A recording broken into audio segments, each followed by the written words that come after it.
Hello, everyone, and good evening to all of you, and welcome to this event from India Foundation for the Arts. This is an event called Date with the Archive in our series from the IFA Archive. As many of you may know, India Foundation for the Arts is an independent national not-for-profit that supports and implements projects across arts research, practice, and education in India since 1995. In the last 29 years, we have supported and implemented over 900 projects, leading to a variety of artistic outcomes.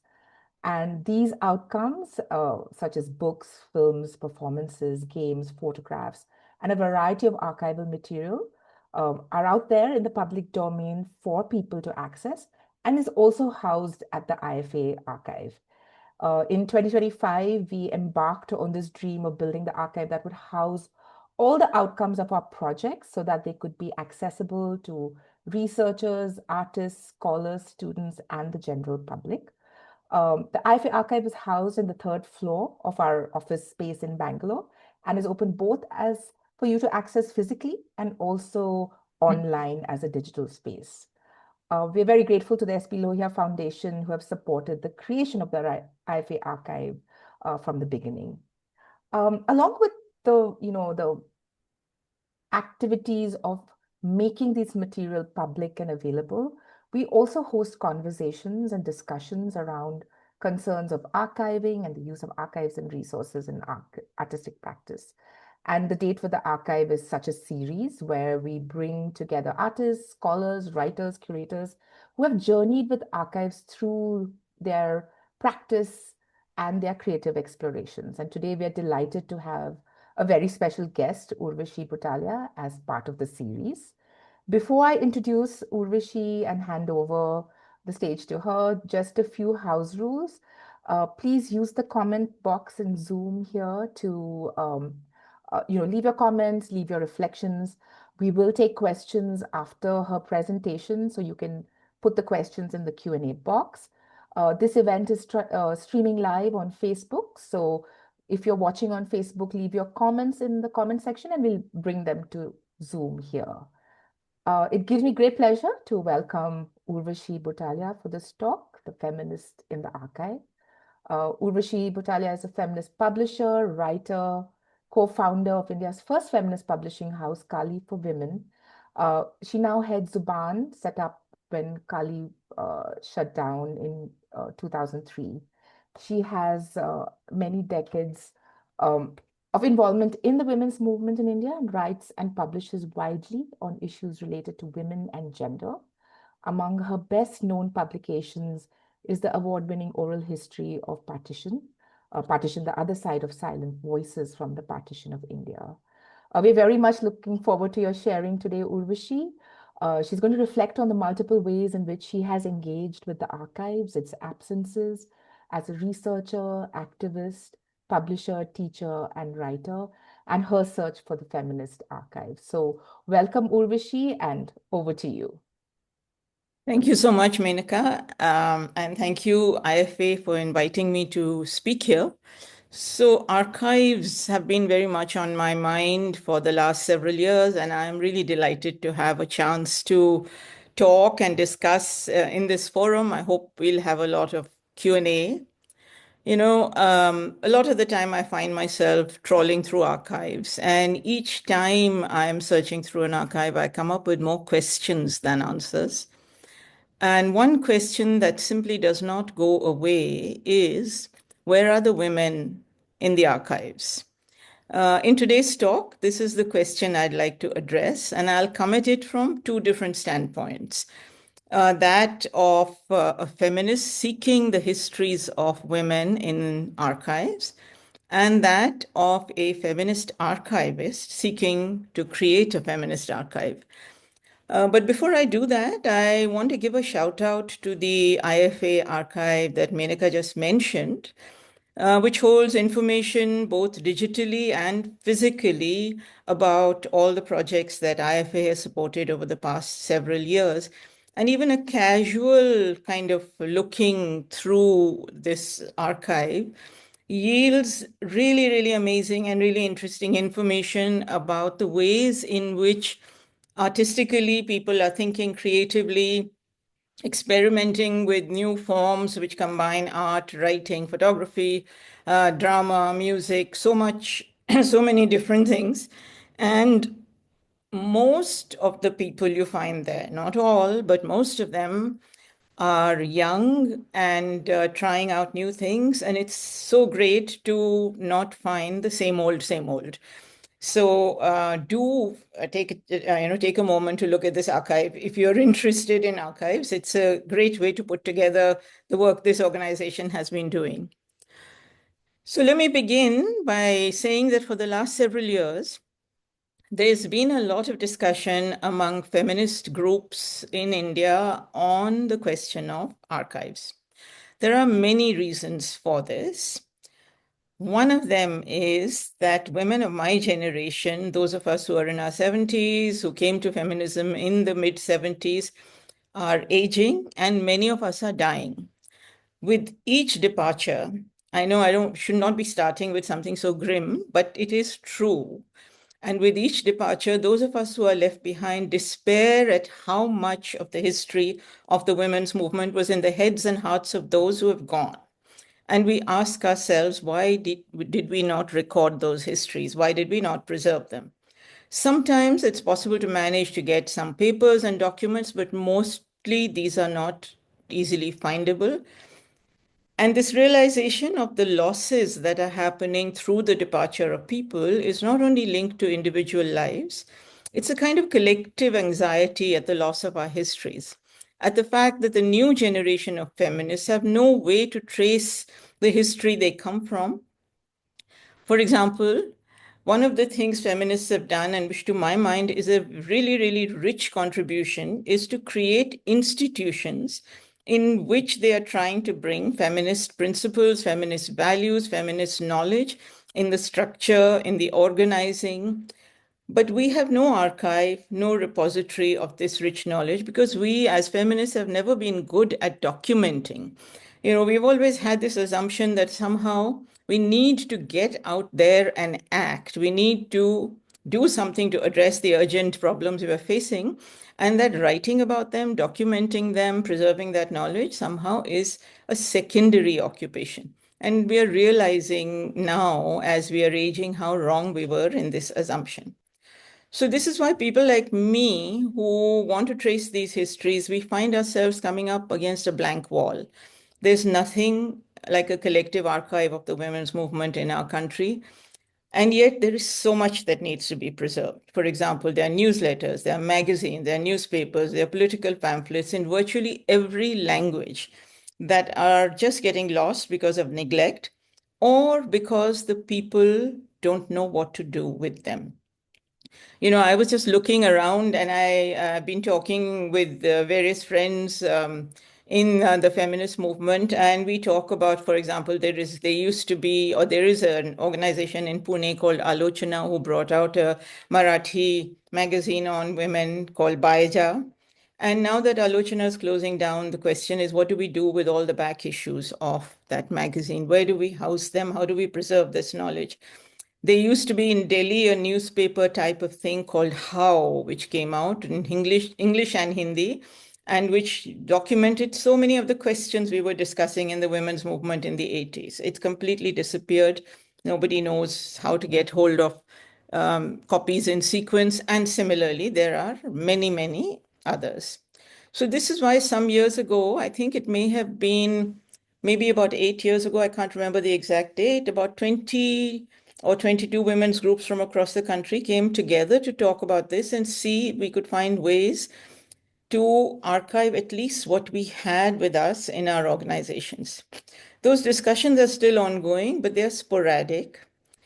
And in the process of our conversations, we realize how rich the seams are within which our practice lies and how urgent it is that we somehow record, capture, hold, and share this. So in these discussions, we've also questioned the very idea of what an archive is. Archives were defined in the days when men controlled knowledge, often instituted by colonizing powers who had an obsession with getting figures and knowledge. They focus pretty much only on the elite and the upper classes, the upper castes. Archives were places which were not welcoming, they were not open, and they still are not. And their resources could only be accessed if you were able to go to them. So if you were able to travel to where the archive was, or if you had an academic affiliation. And feminists asked, how could the archives that we wanted to create be different? Could our feminist principles, our values, our beliefs help to democratize archives, to make them more open? When we started looking, which is recent, some kind of democratization we were able to see has already begun with the digital, although there is still a long way to go. And I won't go there because we all know that there's both progress and dangers there. But feminists also played their part in the change by asking questions of the archive. For example, some of the questions were, how do we get to go to the archive? How do women get to go to the archive if they're not allowed to step outside the house? Where do we find our histories in the archive? Why should we value an archive if we are absent in it?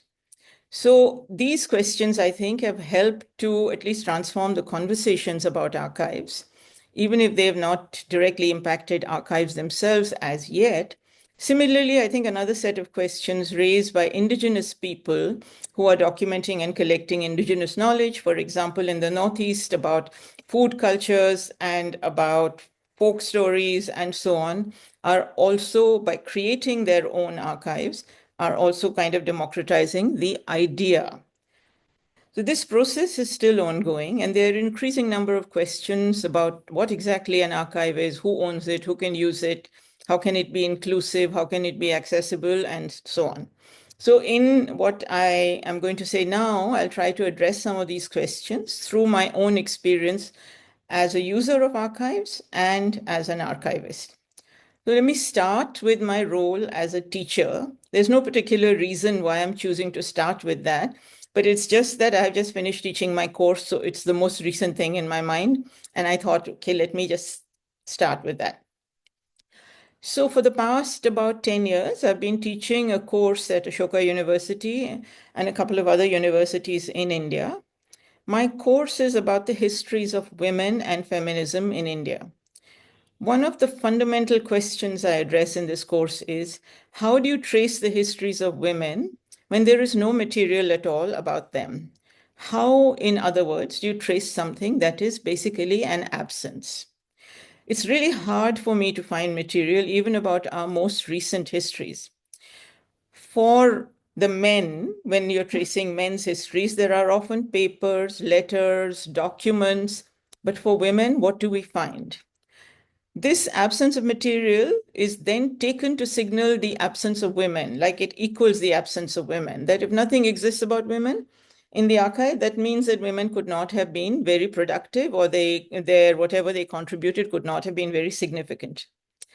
Even if material does exist, it is about a very small minority, the elite, the upper classes, the upper castes, and it's kind of tucked away in different places. So as a teacher and a feminist, this assumption is one that I refuse to accept in my teaching. I refuse to accept that because we can't find material about women, that women could not have been doing anything. So when I came up against this wall the first time, I asked myself what I could do. And I began to search. And in my search, I managed to cobble together stray bits and pieces.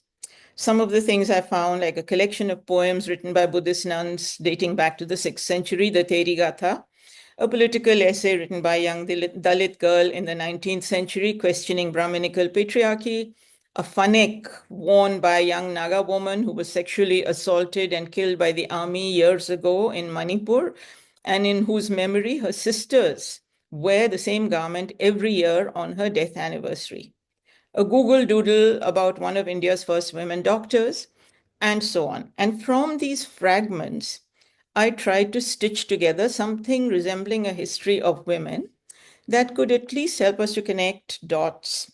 And basically, my argument there was, that if you don't have a lot of material and all you have is a fragment, then you have to ask yourself whether the fragment means you reject everything or whether the fragment means that you say that there has to be more that lies behind this.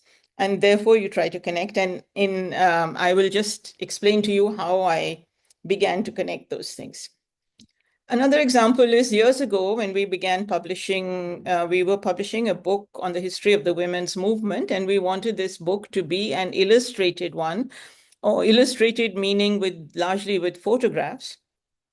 We scoured libraries to search for photographs about women, particularly women in the nationalist movement. Today, much more is available, but at that time, which was in the late 80s, we could hardly find anything that helped us to put together in the book.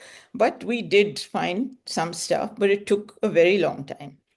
Most of the discoveries that found their way into the book were random, because that is the nature of many archives that attempt to house the histories of women. There's little material. Whatever there is fragmentary, it's random, and for this reason, it's likely to be rejected. But our task, my task as a feminist, is to see what we can make of the fragments. And when I, for example, found the poems, I mean, I wasn't the first one to find them. They have been found by many people, but in the search for material for my course, I found them as a useful resource. What it told me was that if Buddhist nuns in the 6th century or before that wrote poems, that must mean that they were literate, first thing. If their poems survived, that must mean that they were read. If they wrote poems about different kinds of subjects, that must mean that they were able to speak out and they were possibly heard. If you look at the profile of the writers, it also tells you that it is a profile that cuts across class and caste. You have a queen, you have a sex worker, you have a beggar, and you have many others. So in a sense, just that little fragment tells you something about the histories of women. And that is why for us as feminists, those fragments became very precious resources in terms of an archive. So because of the seriousness with which traditional archives, I use the word within quotes, have been invested, it seems to us that whatever exists in the archive must be all there is. There's something doesn't exist in the archive, it means it did not exist. And yet, if we ask ourselves about who finds a place in the archive, we can already see the prejudicial wiping out of women. If we look further, we can see the similar wiping out of the histories of the poor or those on the margins of class and caste and location and religion and so on. In that sense, traditional archives are often like traditional history, a record of the powerful, by the powerful, and by and large for the powerful. So in the absence of materials about histories in existing archives, we have then to be able to read as much as we can from the little that exists. And when we do this, this is something that upturns the received wisdom about archives on the head, really. Let me now turn to what archives came to mean to me as a feminist writer. Before I do that, let me just say something I should have said earlier, that while we discuss archives and what they provide, let's also remember that in cultures of ours, the practice of cataloging, collecting, collating information largely came with colonialism. And it is in the fitness of things that when we start to look at archives in our context, we will have to work to change those things. So more than 3 decades ago, I began work. Actually, it's now almost 4 decades. I can't even remember, but about 4 decades, yeah, mid 80s, early 80s. What would that be? 84. Anyway, whatever that is, it's around that time. When I began work on partition, I wanted to look at how people, ordinary people, had lived through this traumatic moment in our history. I started looking in books and archives, and I found little or nothing about this at all in the archives that existed. Let me correct this a bit. There were archives that held documents that could be useful, legal cases about partition and so on, but nothing that led me to the testimonies of ordinary people. I was faced with what was a huge, yawning kind of absence. And yet I knew for a fact that people had lived through trauma, through loss, that they carried with them the wounds of partition for the longest time, and that for us as a society, there was so much we should learn and we could learn from their stories. I knew this from my own family, who have a history of refugeeism and separation, and I knew it from what I could see around me. So the question for me was, how was I to find material about the experiences of people? Could the histories of partition really be separated from those of the people who had lived through that moment? Now, interestingly, I went to the Nehru Memorial Museum, for example, and I found there something very interesting, extensive recordings of people who had been involved in the national movement, but nothing about the stories of partition. So archives also have silences and gaps inside them in the choices that they make.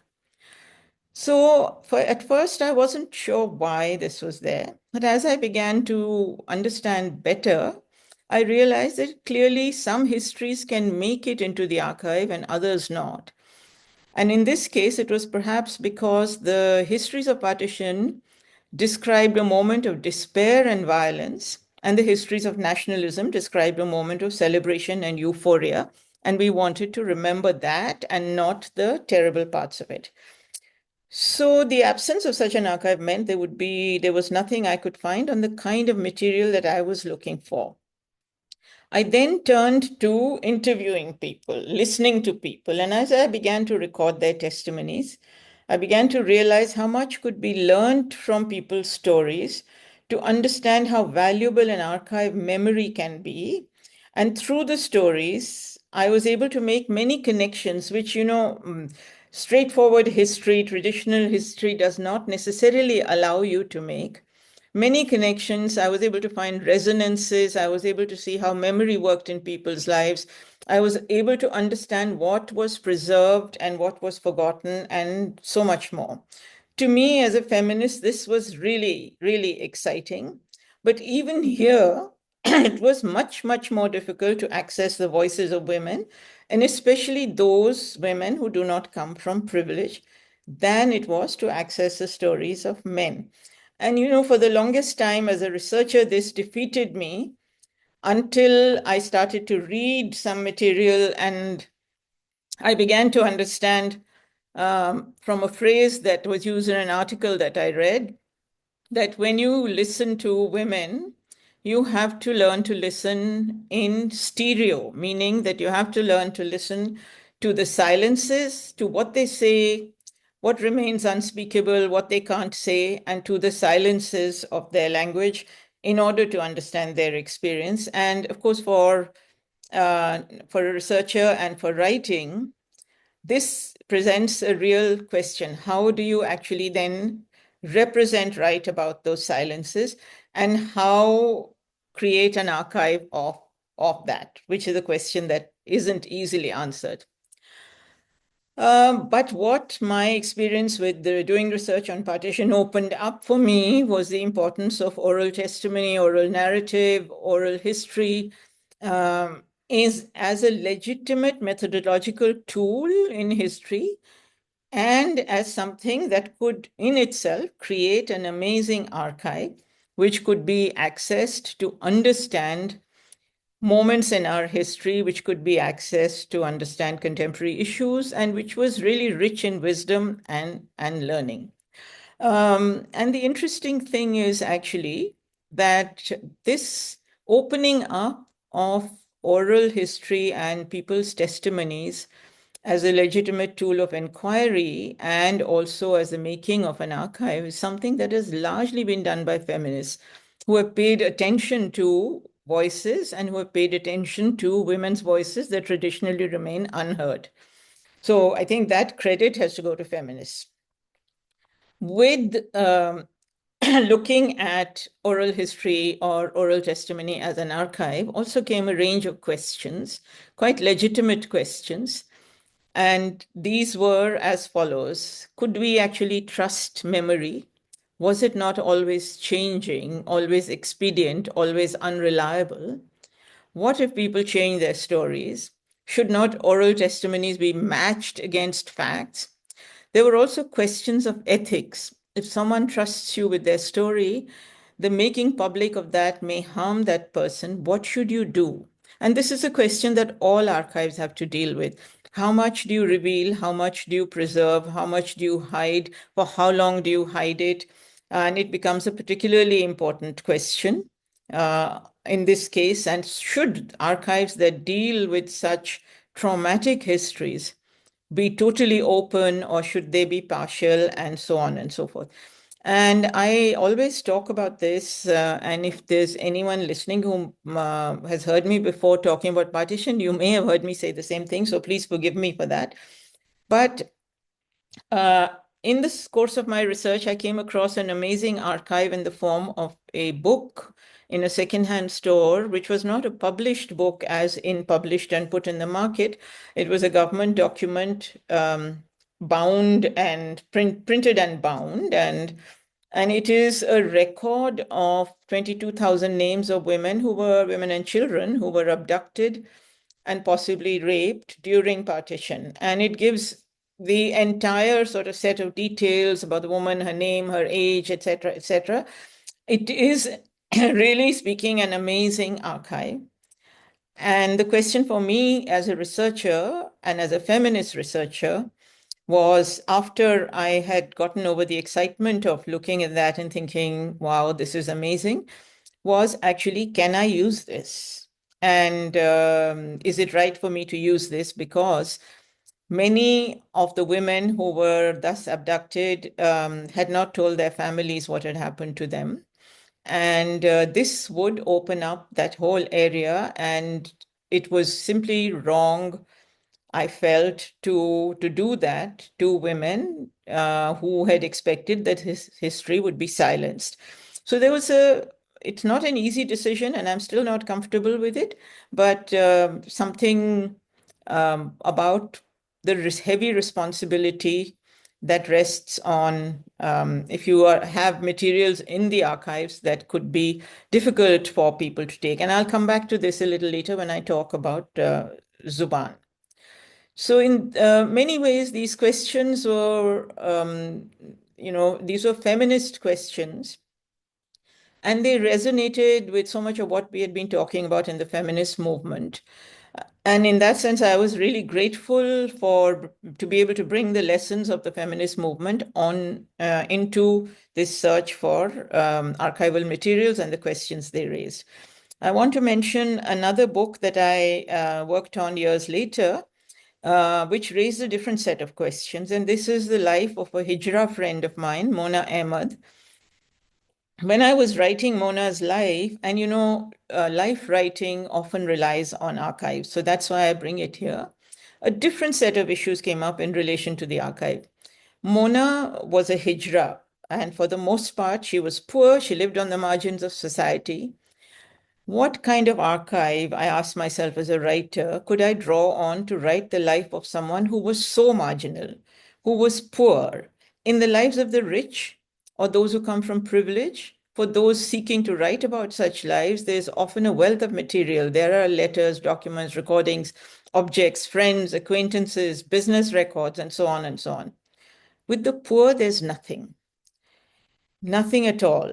And so what kind of archive do you draw on to write such a life history? And when I was searching for material in Mona's life, and later when I started writing about it, this question of, where is the documentation? I was powerfully reminded of that to the citizenship protests also, because even those documents, which are about your very existence, were so hard to find, and people were running around trying to locate them. So how would other kinds of documents be available? So for me, then, in this writing, the archive became the person themselves and my conversations with the person. But here, like millions of women, Mona did not keep any papers, anything relating to herself. And whatever she had, she periodically threw away. And sometimes she would write a bit and she would tear it up and throw it away. So I was forced to rely on her speech.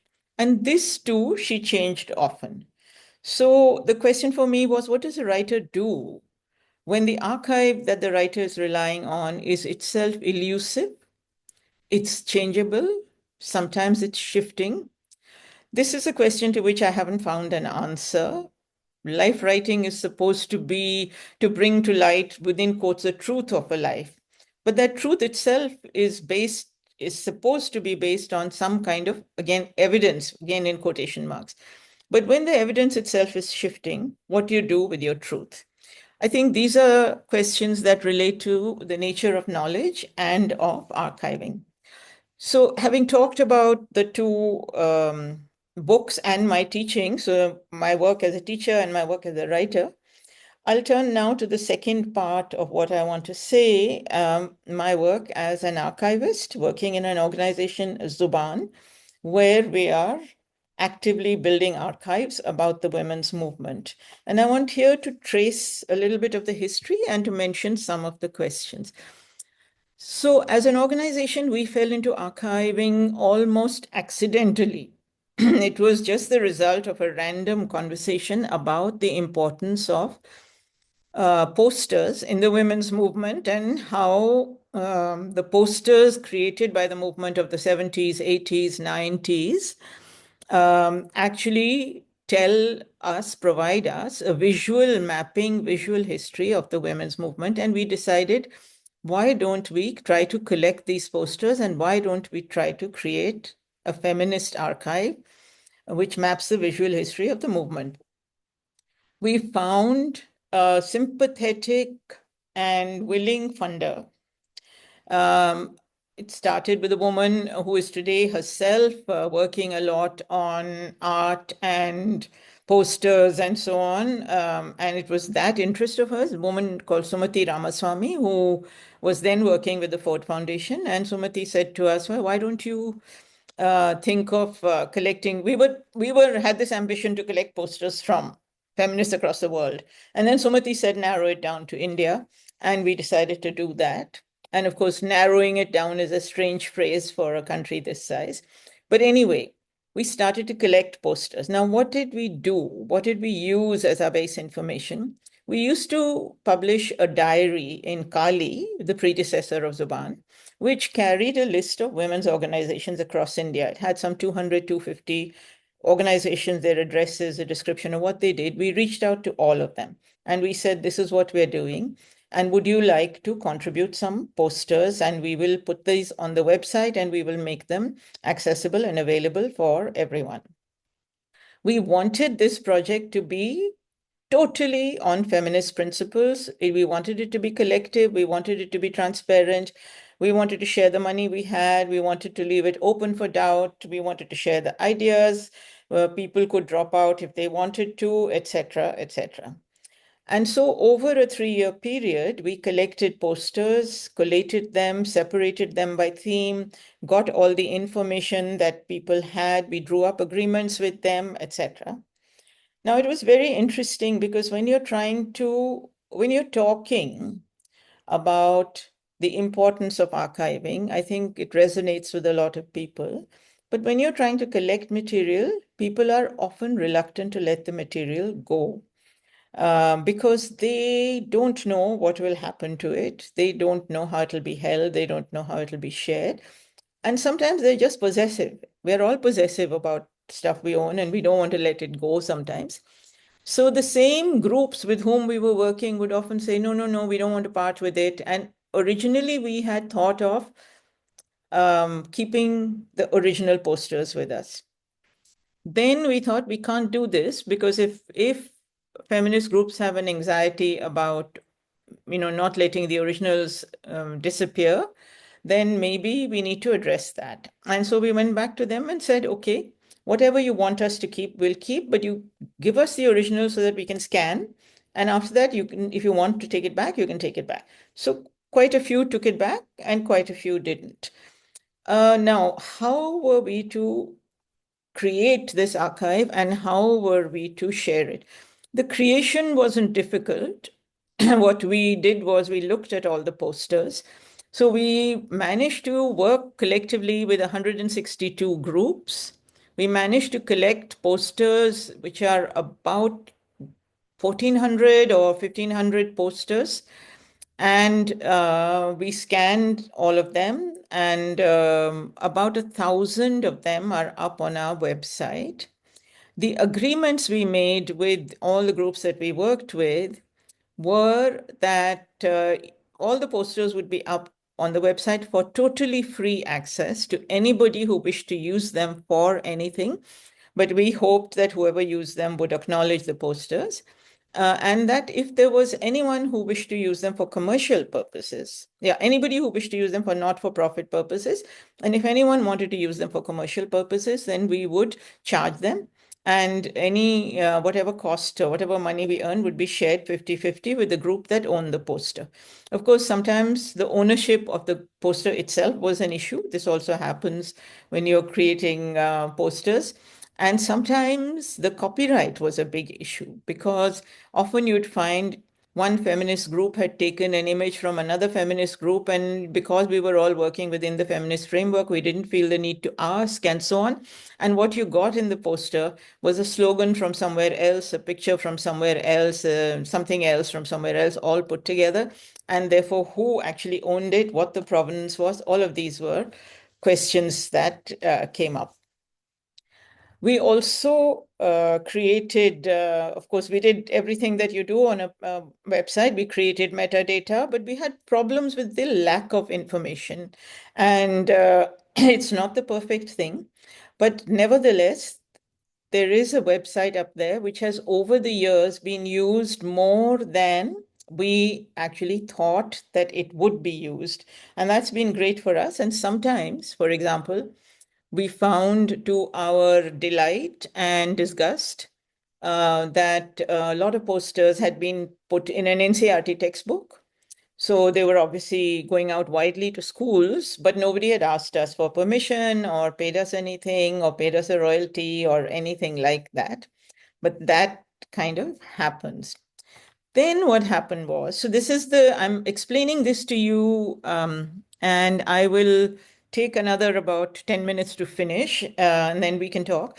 The random ways in which archives often come together, and also the greed with which archives start collecting.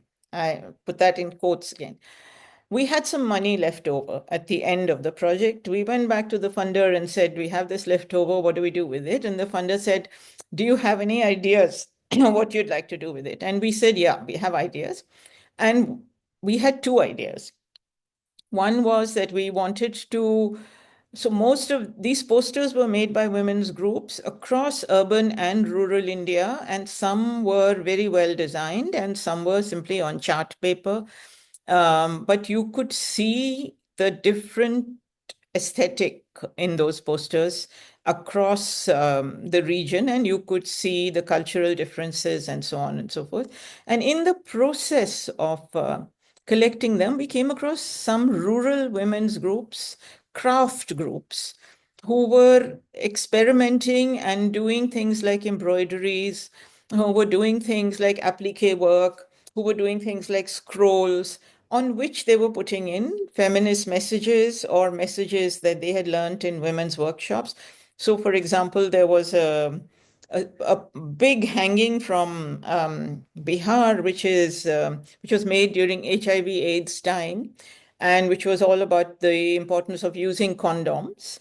And the condoms were as big as the human beings, and they were made, interestingly, out of white silk and appliqued onto the silk background.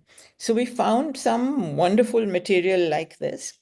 But we also said to the funder that we would like to actually supplement what we have in the Poster Women Archive with interviews with women activists. And we would like to interview women activists whose lives map almost the century in which the women's movement has been so important. And they allowed us to do that, and we started to interview women, and we collected about, I think, 70 or something like that interviews. Today we have 89 at the moment, and more are being edited and put together. And then came the question of what do we do with these, especially the interviews? Of course, we'd taken everybody's consent and but the consent, so there are several issues with it. One is the technical issue, because the consent was taken, the interviews were done 15, maybe 20 years ago. And at that time, technology did not include things like podcasts and so on and so forth. So what do we do with consent in that case? Because the consent is for the interviews to be up on our website.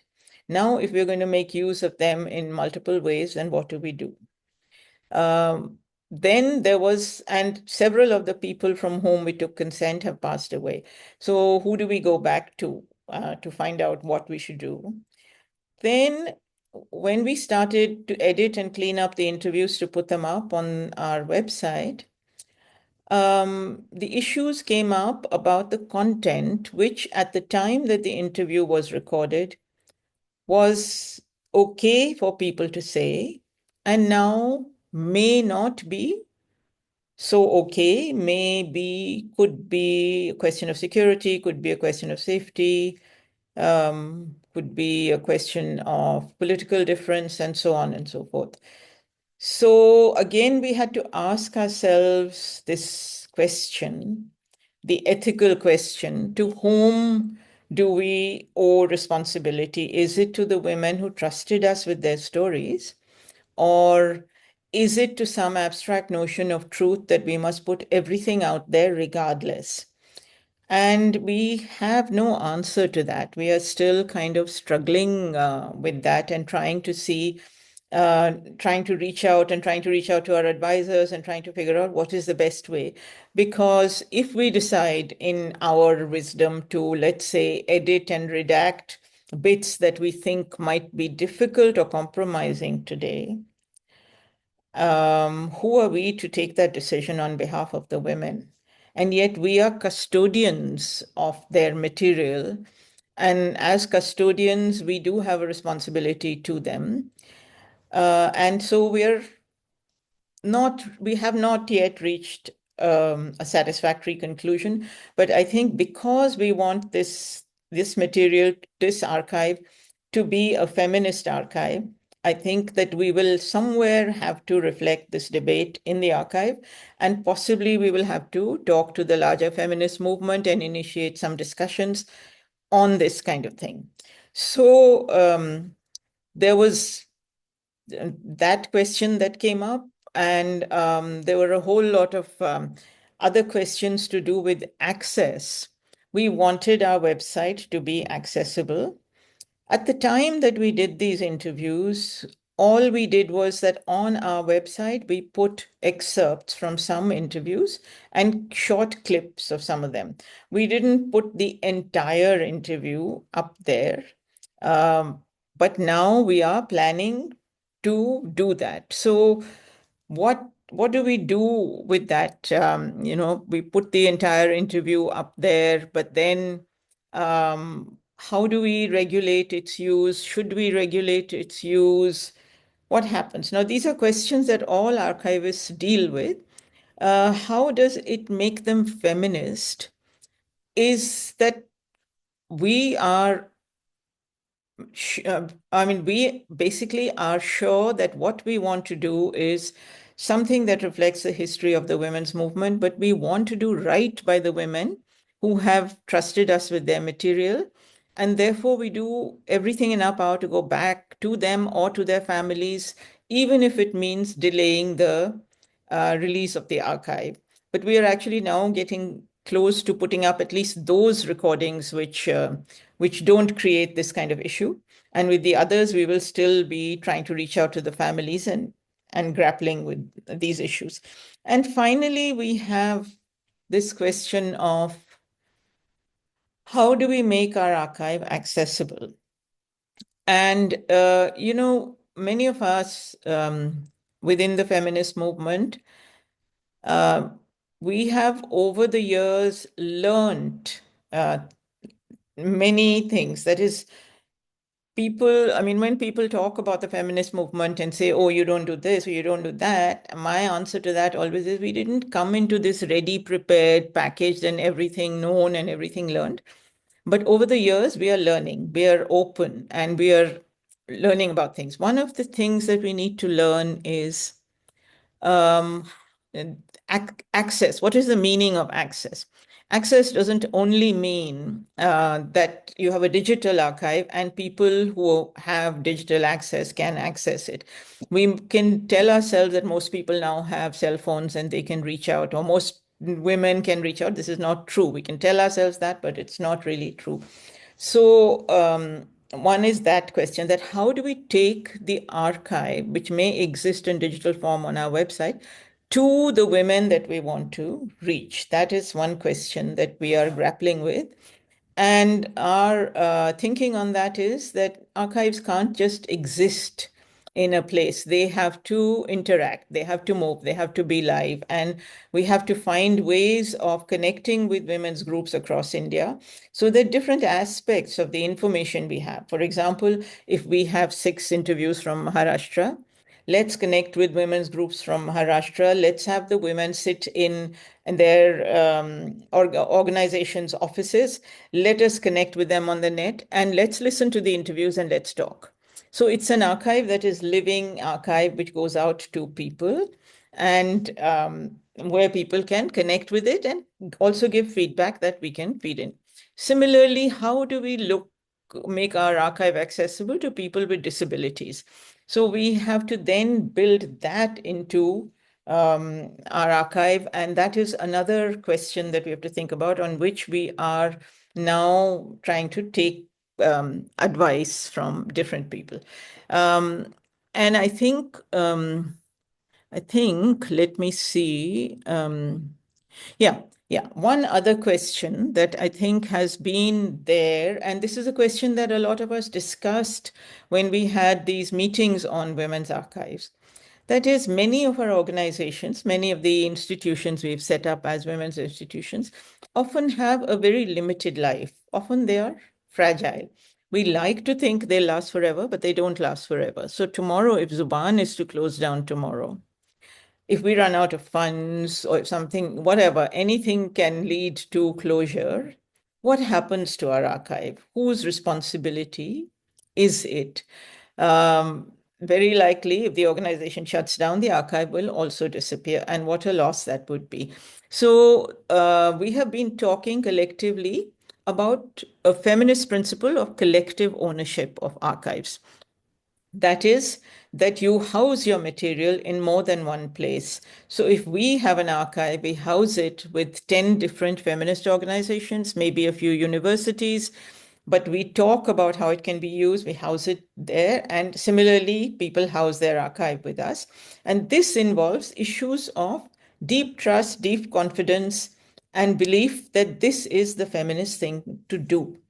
And so this is something that is now very much a subject of discussion. And some people, some feminist groups and some feminist individuals are also choosing to house their material with existing archives, which have a feminist sensibility, if you like. The question there for them and for all of us is, most such institutions, what they offer is longevity and stability in the ways that feminist groups like ours might not, but most of them are still headed by men. So what change can we expect over there? And this too is a discussion, because people who are handing over material are not 100% sure that that's where they want that material to go. So these are all ongoing discussions. And finally, the last thing is, Menaka said when she introduced their archive, how that archive was funded by a particular funder. Who will fund a feminist archive? I have to say that I cannot think of anybody who will fund a feminist archive. Because I think even today, people just don't think that knowledge about women is important enough even to introduce into history. If you look at some of the most important books that have come out in India about India's contemporary history post 1947 by really well-known scholars. There is zero about women in them. And how can you write a history of contemporary India without looking at the amazing transformations that women have made?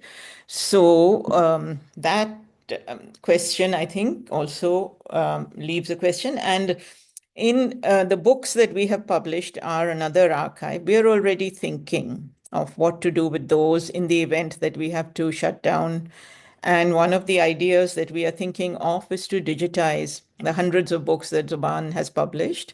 Some already are in digital form, others we have to do, and create a Zubaan legacy library, which we then donate to hundreds of libraries across the world, so that at least there will be one small feminist archive existing inside all those big non-feminist ones. That's all I have to say. Thank you so much for listening. And we have a little time to talk. I'm sorry I took longer than I intended. Well, actually, I didn't. We started at 6:35. So, Yeah. yeah. Okay. Thank you, Urvashi, for sharing your journey as well as your experiences and learning across all the work you've done. Of course, the last point you brought up is very interesting and valuable because, you all have done it over the years. You all also had support, but it's really hard. I think a lot of individuals, whether it's artists or independent movements, struggle with how to build it because it takes resources, people, and spaces and digital spaces, and that is a challenge where we are losing much. Many movements and people are losing much of the information because they don't know where it has to go. And Bishwadeep, who's not here today, and we were talking about a musician who's they just put all the collection on the road because they didn't know where they could go. So those are things that people are grappling with, and it's very real.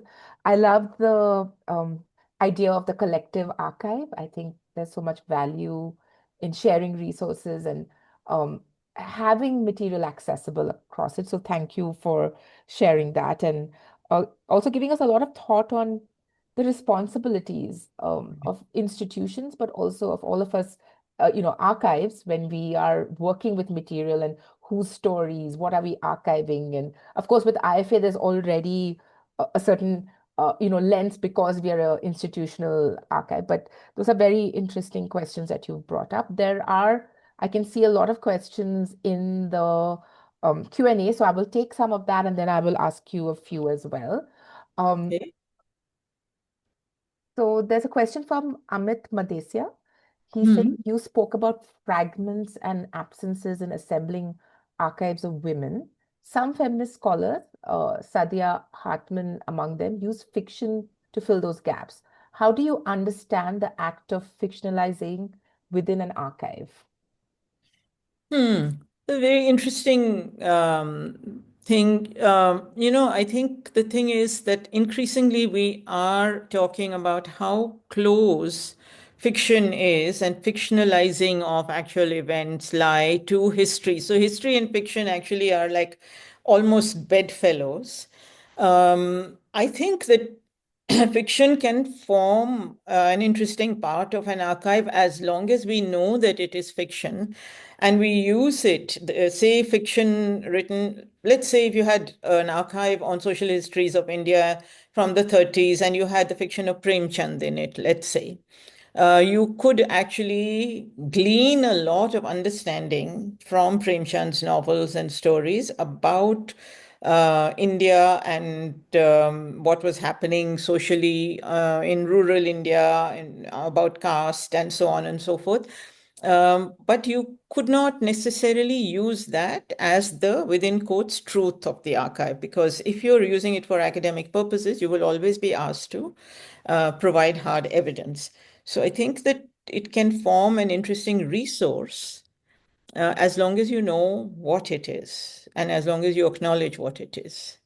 Amit, I'm not sure that answers your question, but And just to add to that, like just a thought that sometimes it visibilizes things that may be absent in a way that people can access it. Of course, like you're saying, knowing that it is fiction or a fictionalized way of of sharing a particular story or history.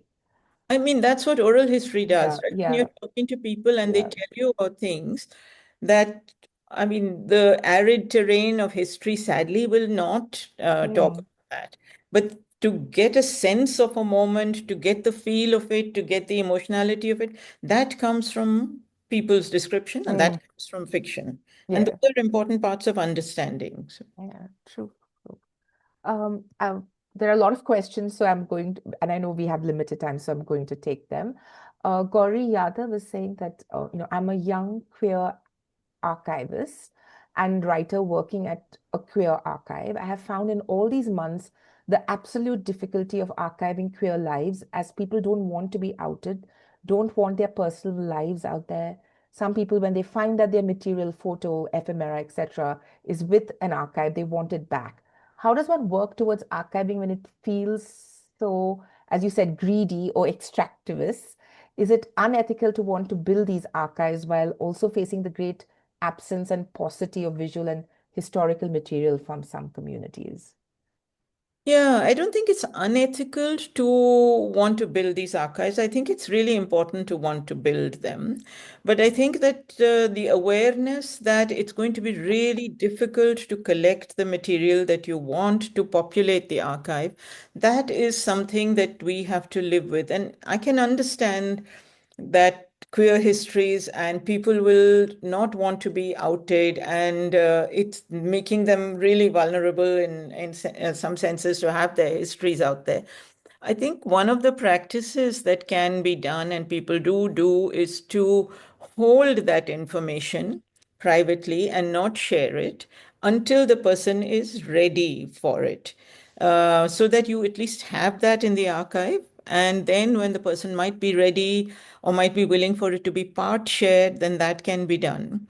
We are also often doing that. We just listen to what people say. And I think it's really important to wait Mm. till people are ready to speak. And thank you for addressing that, Urvashi. Meenakshi Shere is asking, are the oral archives taken seriously only if academics write papers and books on them? I ask because it has happened to Bollywood, internationally laughed at until serious university PhDs, books, papers were written about it. So if you quote from a foreign university, it's seen as legit. What is your experience of this? Of course. Meenakshi, my experience is the same, but I refuse to be put off by it. I think, sorry if I'm offending academics who might be on this call, but do we really care what they think? Let them do their papers. It's important for their careers, and it also, we learn something from them. But the fact is that if academics did not take Bollywood seriously till the West took it seriously, that's their loss. um, Oral interviews, oral histories, oral testimonies actually were not taken seriously by academia, you're right. But now they are a very legitimate form of inquiry.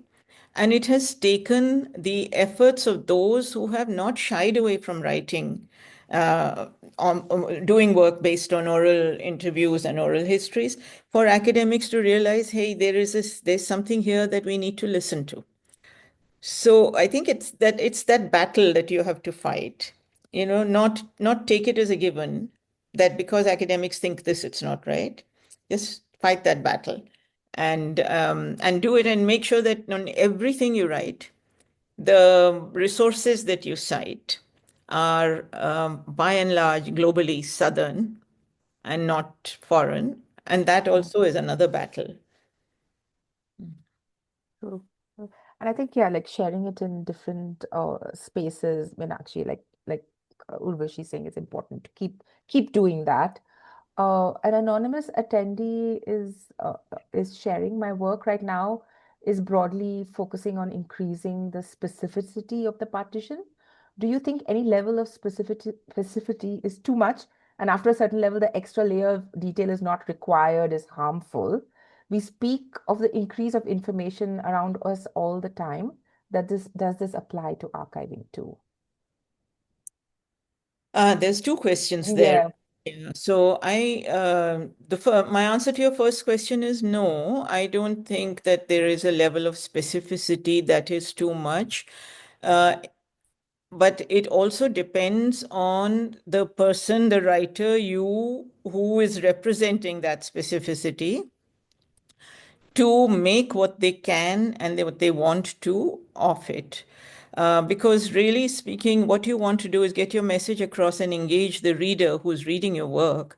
And therefore, you need to think of how can I keep this specificity, but also keep its value in the generality or the larger picture. And that I think there's no such thing as too much specificity, I don't think.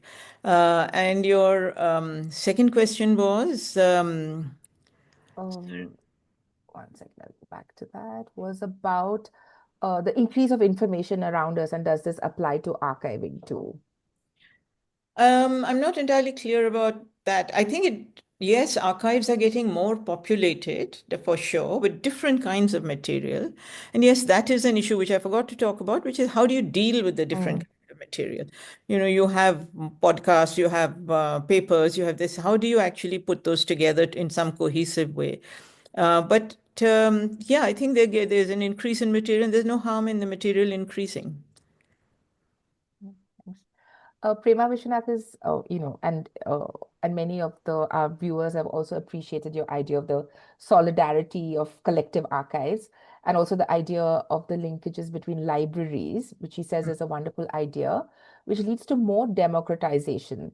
So, Mm. Prema asks, what are the other ways to make sure these archives are accessed? Many. I mean, first of all, I don't think that we need to build archives only inside formal institutions. So I think, for example, I mentioned indigenous archives. Lots of indigenous groups are archiving their own stories and just keeping them with them in their offices or in their homes or in their community centers. And similarly, I think there are women's groups across India who are collecting their stories, especially on work and violence and so on. And collecting them. So I think that archives can be, they can be a many splendored thing spread in different ways across different communities and so on. That means the academic archive is not the only one. So you'd also take a part, and that's part of the process of democratization. So take just as all of us are questioning what is knowledge and who creates it, and how about knowledge on the ground when people are creating knowledge from experience. How can you dismiss that? So in the same way, I think democratizing the idea of archives and creating multiple archives is one thing that leads to access. And I think there are other ways of access, as I mentioned, taking archives to the people. I think technology allows us that. For example, I'm very inspired by this thing that you can actually, when there's an art exhibition, you can visit it virtually, right? So if that can be possible, why can't, let's say, we have an archive of photos of women in the independence movement? Why can't different groups across the country visit it virtually in their own languages? That's entirely possible. So I think we have to think in imaginative ways. Uh, If I may ask, there are a few more questions, but if I may ask, Urvashi, while you are building this collective archive, is Zubaan continuing to engage in projects where they are working with different groups to build material as your archive growing? And if you could tell us a little bit about some of the key things you may be working on at the moment. So our archive is definitely growing. And what we are doing is we are archiving all the webinars and podcasts and everything that we have done, including the interview. Then there are the interviews, then there are the posters, and so on. But we've also, for example, done a longish project on looking at the connections between women, work, and violence. So women in the workplace. And this is workplaces for really working class women. It's not not elite women or anything. And the women themselves have created their stories, and then they have created them in different forms, in different languages. They've turned them into voice notes, to graphic stories, into little videos, and so on. We're archiving all of that. As to the collective conversations about collective archiving, those are conversations that are still going on. It's an idea that was mooted at the meeting that we had, and then taken up again at a more recent meeting in Bangalore, actually, organized by NCBS. Um, and that is an idea that will take some time because all of us are agreed that it's a great idea, but the nuts and bolts of it need to be worked out. And that would be a great model for all of us once that unfolds, all those learnings in making it happen. So Ayana Bhattacharya is saying, thank you for reconnecting us with those critical questions which never lose relevance. I was wondering what feminist methods would you suggest to read private archives of women who took it upon themselves to tell certain stories about themselves, maybe Mm. writings and I don't know if I can suggest a method to, I mm, would say empathy to mm. begin with, and respect for what they're saying, whether you may or may not agree with it, but read with empathy, read with respect for the courage that it must have taken that person to write. And then after that, it has to be who you are and how you engage with what is being said. Does that answer your question at all? Ayana, you'll have to drop us a message. Uh, an anonymous attendee saying, my research is based on print advertisements in the 20th century Kerala, and Mhm. and faces one gap in locating gender and labor in the data I collected to locate affect. Um, are there other resources I can look for other than oral life narratives given the time frame? 20th century. 20th century. So, I mean, I'm guessing that if you're locating advertisements, you must have looked at newspapers. And if you're looking at the latter half of the 20th century, you've looked at television and you've looked at radio and all the jingles and so on and so forth. Um, and I don't know if you've looked at all the little magazines, all the street magazines that come out. Those could be an interesting resource. And if it's possible for you to have access, you could actually look into the archives, if they have them, of advertising agencies. That could be an interesting thing to see what they thought of and how, if they would reveal that stuff to you. Yeah. And to the anonymous side, I'll leave a link to a project that IFA implemented where they were looking at periodicals written by women, and maybe that might lead to the advertisements there. It would be interesting for you to see that. Uh, Nikki Chandam from Facebook is asking, it says it's always an enriching experience to listen to you. Can you share the challenges you faced while archiving oral histories in the northeastern region of the country, if any? Thanks, Nikki. So I don't know if we have faced any challenges. We have been working in the Northeast, as you know, for the longest time.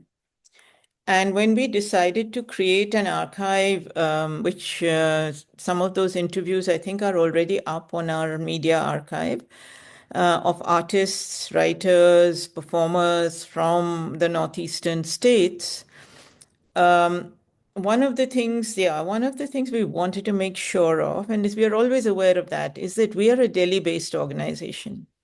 There is a lot of sensitivity in the Northeast about the outsider-insider difference, the way Northeastern people have been treated in mainland India, and also by domination by Delhi.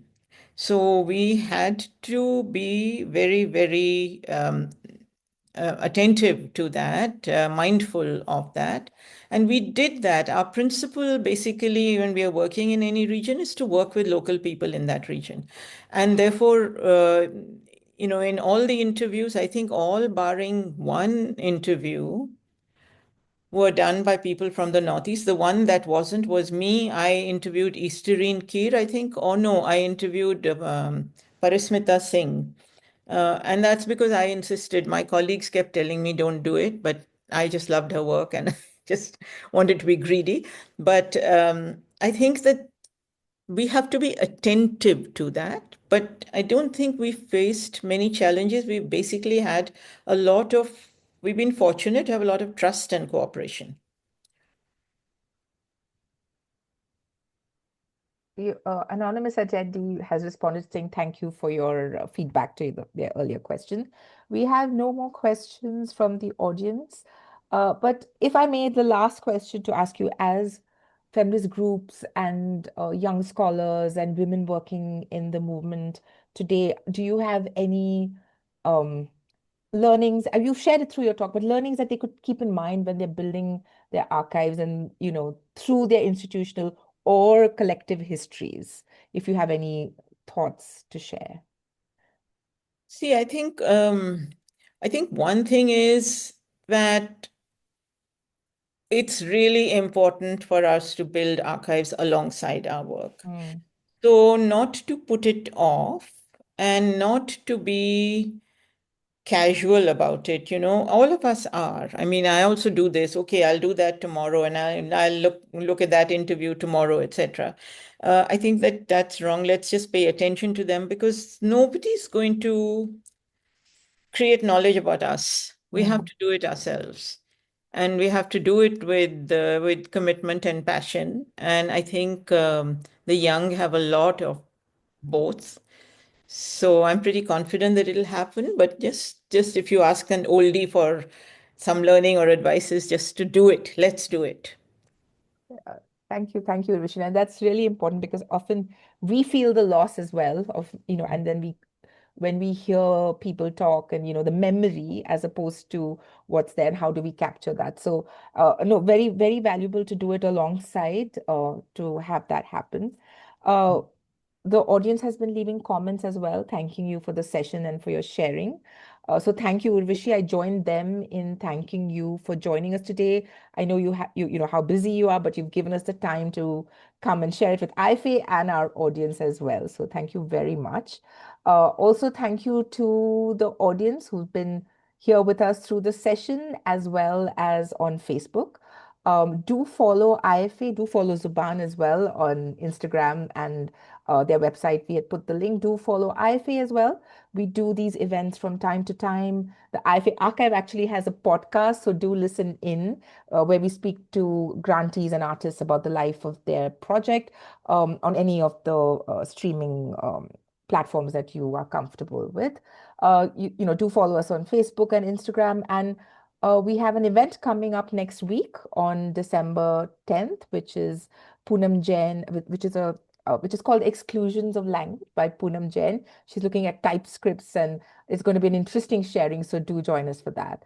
But once again, thank you so much, Urvashi. It's been a pleasure having you with us this Thank you. evening. Thanks, Menika. And thank you, IFA, and everyone for listening and for all the questions. Thank Thank you. you. Bye. Bye.